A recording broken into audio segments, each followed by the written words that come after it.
Out of all the video games that have come out, Action 52 has always been a classic entity in the business, and since I feel left out of the entertainment, I decided to put myself on the turntable, cycloning myself into the fun. 52 games, 52 ways to enjoy yourself, they say. Or 51, actually. The first game, Fire Breathers, is 2 players only, so unless you're really in the mood to play with yourself that much, I don't consider this anything worth a damn. The first real game you play is Star Evil, having a blue raspberry swirl Cheez-It that clobbers you immediately after starting, in hopes of preventing you from blasting away at clones of yourself or various intergalactic hazards to inevitably reach a hovering birthday cake that you can hardly damage. It continuously flies in areas you cannot go in, so I presume this was the very moment that put plenty of world record speedruns of Star Evil into a spin cycle. However, when or if you decide to take down the illustrious cake, the game dunks a recolored version of level 1 right into your mouth, pulling off the same ruse, sending you to an alternate dimension with a Cheez-It right off the rip, except this time it has mold growth on it. The goblins at the studio must have felt like this was the most hilarious gaffe of all time if they decided to pull it off twice. What's more pathetic than that, though, is how I'm convinced this level is impossible to complete without save states. There's more Cheez-Its that you're expected to avoid, but they have hitboxes that are obnoxiously large, so trying to maneuver yourself around them is a feat not many are able to conquer. All I wanted to do was see if there was a new boss, which was a mortar and pestle brain thought, I guess. There isn't. It's just another birthday cake bonanza with even less room for you to move around in, giving this monstrosity ample opportunity to crush your skull against one of the Tetris blocks at a moment's notice. I do find it funny, even with how frustrating and dysfunctional Star Evil is, you could at least make an argument for it being a game. That's more than you can say about Illuminator. Here, you're walking on Twizzlers, shooting rectangles at freshly shaved neckbeards, with the screen occasionally going completely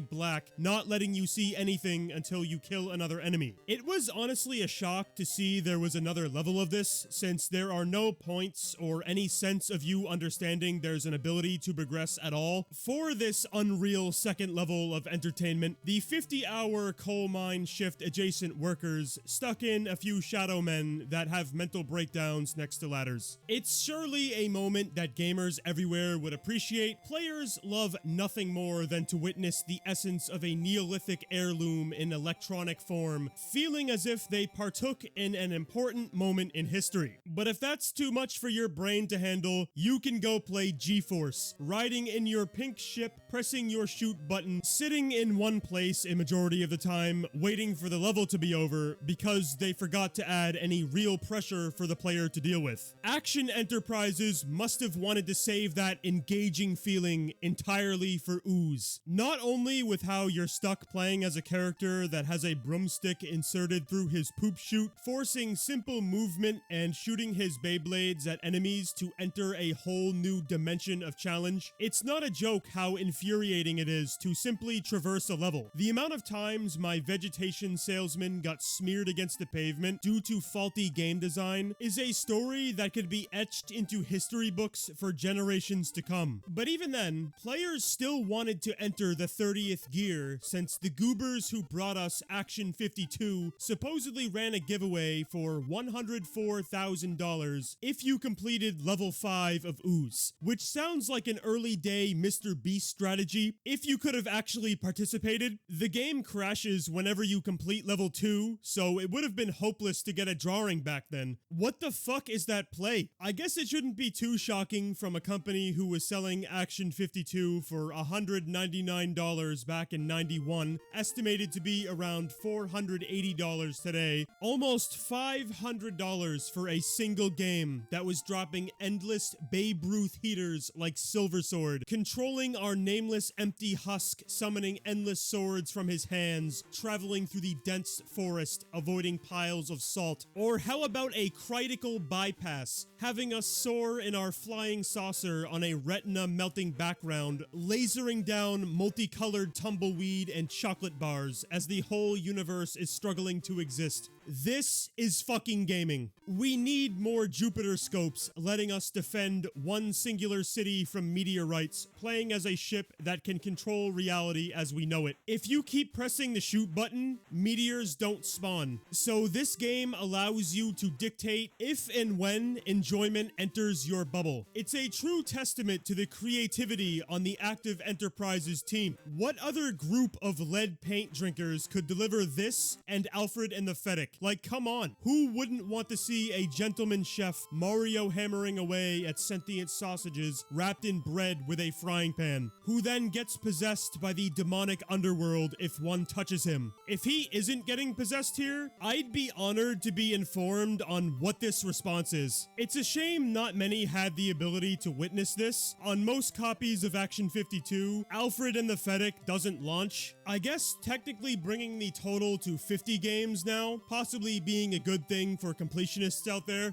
That dysfunctional conundrum allowed them to play Operation Full Moon earlier than they otherwise would have. A game that hardly has any enemies to shoot at or anything to do really, aside from viewing levels getting recycled with their background colors being changed. The only positive that could be mustered up about this would probably be for Star Evil fans. They're able to relive that instant destruction at the beginning of a level. I'd love to know what was going through the minds of the developers' heads while designing these sorts of things. Were they clocking in, elated to design dam busters, creating the big boss, whipping sea urchins at local wildlife, jumping up in joy at what they put into the world? Or did they have a sense of humility knowing their creation has zero value? How are you gonna tell me you finished up a hard day's work when I complete level 2 and it sends me back to level 1? How is that a possibility in the world I live in? You can do any goalpost move in the world to justify bad game design in the early 90s, but counting has always been the same. You learn it in school while you're jamming Tonka trucks together, simulating an automobile wreck. As with learning from your mistakes, another technique we weren't able to pull off here. Why is it in thrusters, if we keep pressing the shoot button, the enemies don't spawn, similar to what happened in Jupiter Scope? You can sit here, pressing A, not doing anything, and win. Or kind of win. Upon waxing the shit out of level 2, the game started having a seizure. You gotta love this glorious car wreck. Nothing seems to work properly, nor could anything be correct when it comes to writing. The next game is called Haunted Hill, then when you select it, the game's name is Haunted Hall. I'm perplexed as to how you could mess that up. You're not concocting the most extravagant recipe in the history of humanity where making mistakes is understandable. It's a 4-letter word, with the game itself being a 2D side-scroller that, to its credit, plays more fluidly than anything else till now. The jumping and movement register properly, your attack button works, and the hit detection is fine. So in the scope of Action 52, Haunted Hall Hill is serviceable. The only glaring issue is how the onion attached to a balloon boss battle bugged out, where it stopped attacking me, allowing unnamed Lady 1 to launch hundreds of knives in its direction to then die immediately on level 2. It would have been stupendous if that no damaging me bug persisted into this level as well, and into Chill Out. I don't think I've ever watched a character get crunched into a fortune cookie as many times as I did here. You got enemies standing on platforms above you tossing snowballs, where I can never find a window of opportunity to strike, and for whatever reason, if you fall off a platform, you die instantly. Action 52's difficulty dichotomy is something that seriously needs to be studied. There are games on here that you can crush beneath your boot with ease, then there's games like this where you have no ability to do anything. My Eskimo character was nothing short of pathetic as he was trying his darndest to rumble against his fellow Arctic hooligans. But a guy swimming in shark-infested waters is a menace across the entirety of an aquatic biome. Is it because he shoots strings of styrofoam? This guy is grilling up great whites in their own habitat. What a beast. The only thing he's missing is electronic squeals for background music, as seen in Megalonia, that also softlocked at the end of level 1. I'm really starting to rationalize why people who were born in the 40s and 50s wanted to annihilate any video game console they they laid their eyes on. If I unironically caught someone playing French baker, hurling rolling pins at food, I'd probably drown myself in vegetable oil. Why am I playing as a character who's dying from envelopes with wheels? Trudging through this action-filled gauntlet starts slowly making you enter a weird state of psychosis. Is this a real thing that was worked on by human beings, or was it some sort of deep government black magic released as an experiment to see how much money could be extracted from society by putting simple to comprehend word, then big number? It's feasible. I wouldn't be remotely close to shocked if that was the case. Clearly, no one cared about what they were doing in the studio. I mean, really, how many times can you put inherently the same game with a different name onto one cartridge? I played multiple space shooter titles already, then Atmos Quake showed up as another. Next, Miyong came into the fray. That was a guessing game of sorts, where you're playing as a squiggly line avoiding floor bombs. Immediately afterwards, I entered Space Dreams, that's another space shooter, and you can't even finish the first level. Once your pacifier ship reaches a certain point, it explodes, presumably hitting a death barrier. A common occurrence I see, since similar hogwash happened in the following game. Streamers isn't a space shooter, but after you spider rope hero yourself up to the top of Lord only knows what universe we're cursed to be in, what other place can you visit where everything you touch turns into a green sad face? Not fully sure what this means, if there is a meaning at all. Regardless, when you win, your reward is to be soft locked. I don't know what happened. Maybe they didn't feel like creating a level 2? Who knows, really? Honestly though, I'd personally rather have a singular level that lets me stare into the deep abyss of wet dough than a game that's telling me I'm progressing through levels that look no different from the last. Am I supposed to be sitting upon my mounds of fast food leftovers, wearing my makeshift Burger King crown, all giddy to be shooting snot at cassette tapes, hovering on a movie theater carpet? Is that the value I'm supposed to be getting? Spread fire can burn in hell, by the way. It's space shooter number 312. Thankfully, Bubblegum Rosie finally let me somewhat escape my torment. Action 52, 9 times out of 10, is going to catapult a 2D space shooter or a side-scroller at you. In the case of Rosie, it's a side-scroller that's horribly programmed. Shocking, I know. You got spikes, I think these are, that deal no damage to you. There's enemies you can damage, others you can't. Then to add a fat stack of icing onto the 15-week-old cake, the game soft locks due to there being a jump that's impossible to get over at the end of level 1. I wonder if when these games were in the lab, if one person for even a minute gave one a try when they were quote-unquote completed. You run into this hootenanny after 20 to 30 seconds. Micro Mike had me asking the same thing. While it is unique for Action 52 standards, it's an early day Flappy Bird that of course has you play on a level that's constantly melting with hardly any time to avoid the walls that crush you against the scrolling screen, making it kinda, unplayable. It's a miserable experience that culminated into the first boss fight I've seen in a while, that just like Star Evil, you can hardly damage half the time. For most of the battle, this esoteric guitar is flying in areas you can't damage it, while Skittles are spawning from the wall, blowing little fetus Mikey into a goop pool. No matter the relentless fortitude I built up inside of me, yet again I was halted on the first level. It's genuinely pathetic how many times this has went down. Like, when I played Underground, I had the blessing of observing glory of getting stuck at the beginning once more. Is this really the whole game? We permanently exist in Browntown with no escape. It's a scenario that forces you to quit and move on, hovering in space for the 400th time, shooting lines at cows, where the game sends you back to level 1 when you finish level 2. You guys couldn't have at least been creative with the background. Maybe try traveling into the future, making the background a pixelized Shrek to send the fans home happy. Or what about this?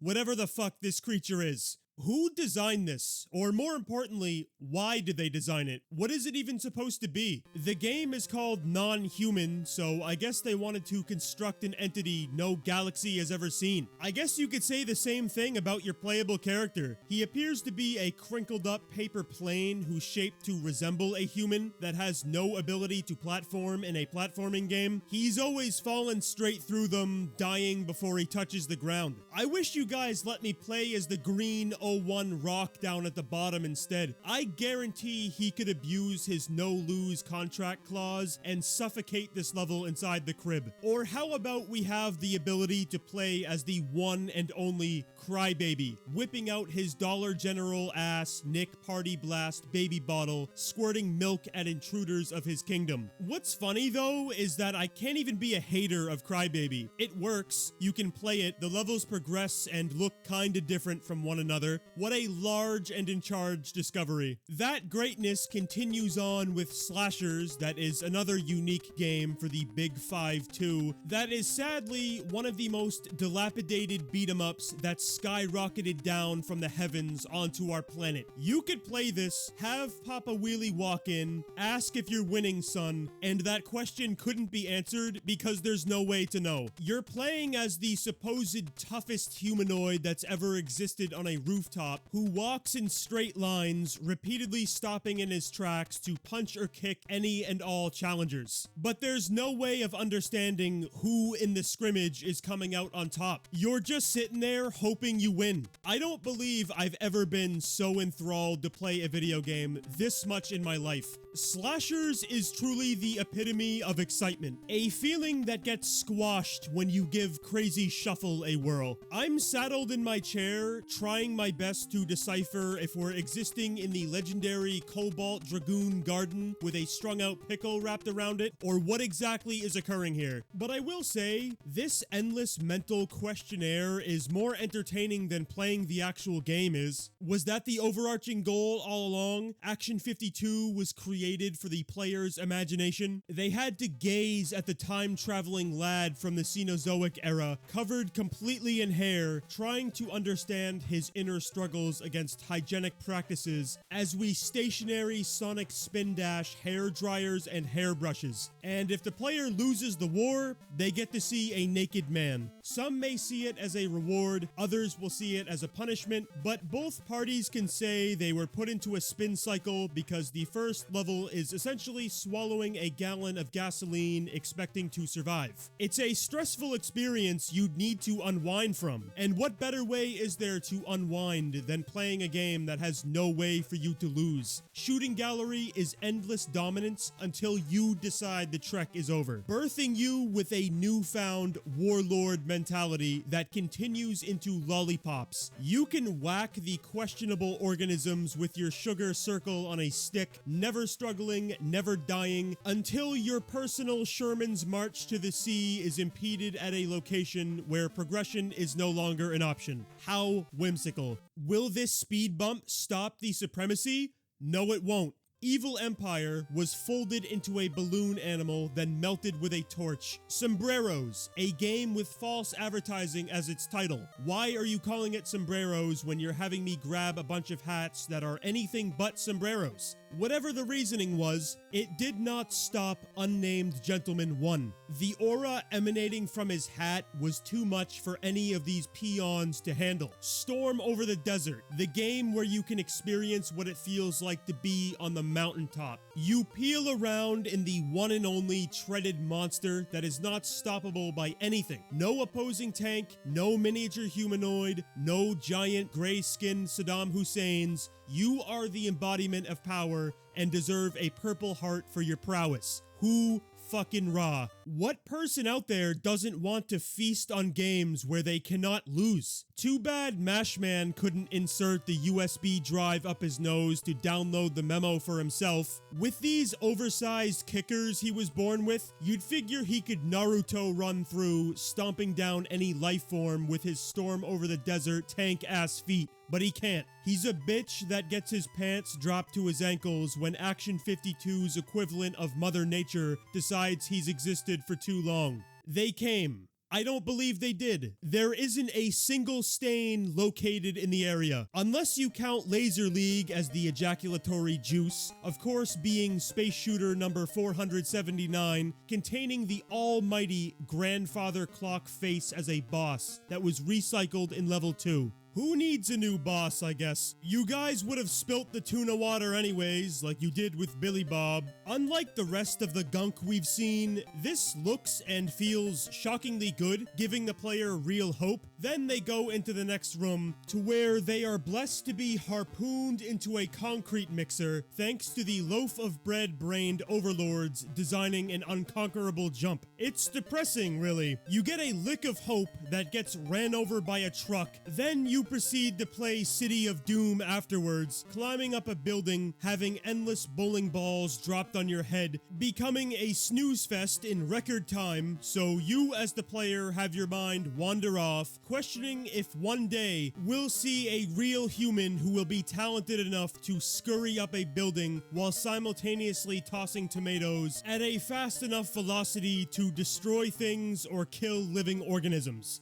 I doubt it. If they tried, they would become bits and pieces. Segueing into what is only the most fabled video game of all time, where you stampede through a graveyard as Gomez Adams, who seems to be partially mutated with the rat snout he has going on. All this guy is doing is jumping over cookie-cutter grade 1 creativity enemies. What a dark game this is. I've never been so scared. Thankfully, I can hide in the confines of beeps and blips, a more than generous video game. Every pickup is a 1-up. It makes me feel like being generous myself, so I'm going to do a giveaway. To anyone who wants to enter, subscribe to the channel, give me any amount of money you want to, then I won't give it back. Or I can hand out pure disgust in gaming form. Maybe a Manchester, where you're playing as insert cool guy, walking in lines, avoiding flying meat chunks, jumping on Mario 3 music blocks. How about a boss, making you play as a frog running down the streets of a neighborhood no person should ever reside in, avoiding bombs that are being dropped from windows, or gremlins peering from walls shooting Orbeez. It's surreal how you can put this many games onto one cartridge, with hardly any of them giving the player more than 10 to 15 seconds of gameplay or anything to talk about.